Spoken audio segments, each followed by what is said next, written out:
I said, a real sports talk radio. Sorry about the hair. I literally just woke up, but wanted to come to you guys with my review of the Carolina Panthers versus the Miami Dolphins. It was the game the Panthers won 45-21. They dominated the whole entire game.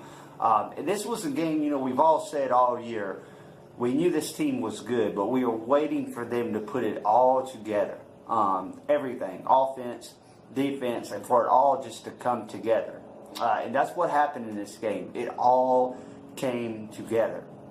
This team, they looked outstanding from the open and go. I mean, this team looked great. They looked outstanding. The defense played well. The offense was clicking. Cam was balling. Everything about this team looked amazing.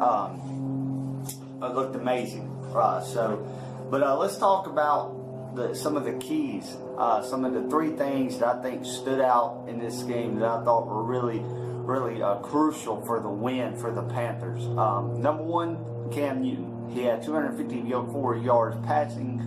He had 4 touchdowns. He was amazing. He was awesome. His ball distribution, his ball placement, I thought was tremendous. He had one ball that was bad. He was rolling out, and he kind of tried to, throw it on a whim, and it didn't look good. But I thought he played great. I thought he looked outstanding. The second key that I thought was tremendous for this team was the defense. So Luke Kuechly had his 15th interception, but this defense looked tremendous. They were in the backfield all night. Miami could get no running game going. They could get nothing going passing the ball. They only gave up 2 touchdowns. The third string pretty much gave up the last touchdown. But I thought the defense looked great. The defense looked outstanding.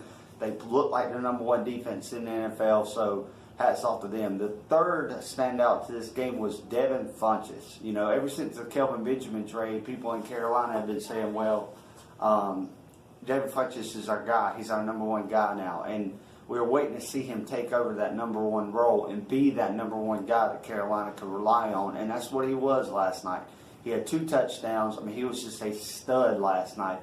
Ed Dixon had a great game. He had a touchdown. Jonathan Stewart had a great game. He runs 110 yards.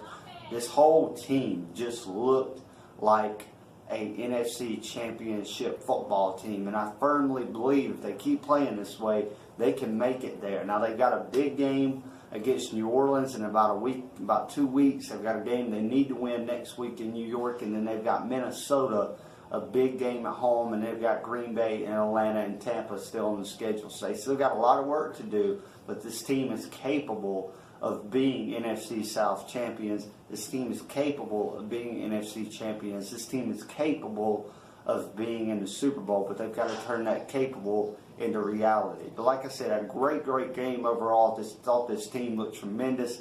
Shout out to the coaching. The coaching I thought was great. The play calling was outstanding. And the team gets a win. They get a big-time win, 45-21.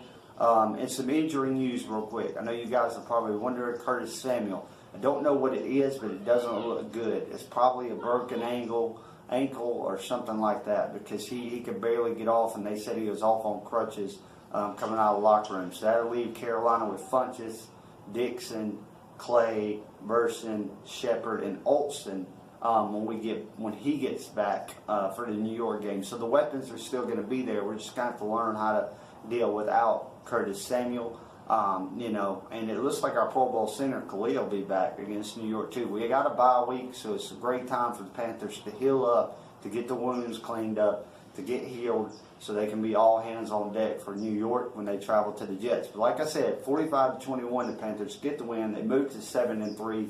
Great position in the playoffs, still within reach of an NFC South title, and we'll see what they do, guys. Until then, keep pounding, and I'll see y'all later today for ACC Tuesday.